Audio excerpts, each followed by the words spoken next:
করতেছি।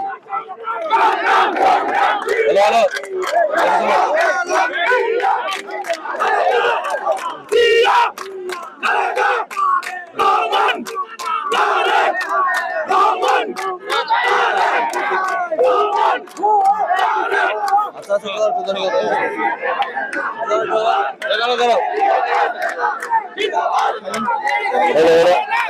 Hello hello শেষ করি এই যে আবারও এই যে শোন ভাইরা শোন, তোদেরকে সবাই শোন, একদম চুপ, সাইলেন্ট। দেখি কতক্ষণ স্লোগান দেয়, দেখি। সাইলেন্ট। দেখি চুপ থাক একটু।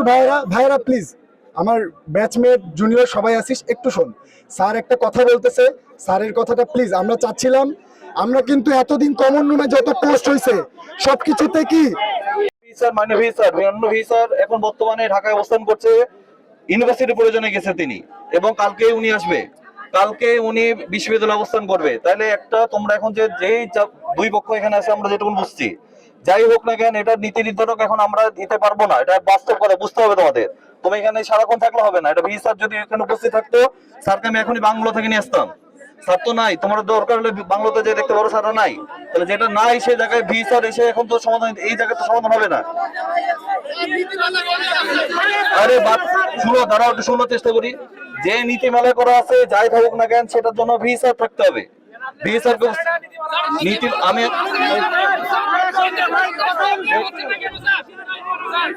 শেষ করি আমি আগে শেষ করি, তারপর করছি। এখানে আমি আবার বলছি, বাংলা ভি স্যার বর্তমানে ঢাকা অবস্থান করছে, উনি কালকে আসবে।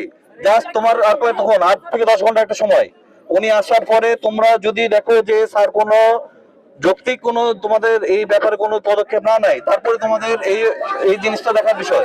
আমি আবার বলছি যে যদি ভি স্যার পর্যন্ত পৌঁছাতে হবে, ভি স্যার পর্যন্ত পৌঁছানোর পরে ভি স্যার যদি কোনো ব্যবস্থা না নেয়, তারপরে তোমাদের যদি কোনো অবস্থান আসে, সেটা আমরাও দেখবো। কিন্তু এখন এই পর্যায়ে তোমরা এখন, আমি আবার বলি শেষ করি, শেষ করতে দাও আমাদের। না এটা তোমরা যে শেষ করি, দাঁড়াও।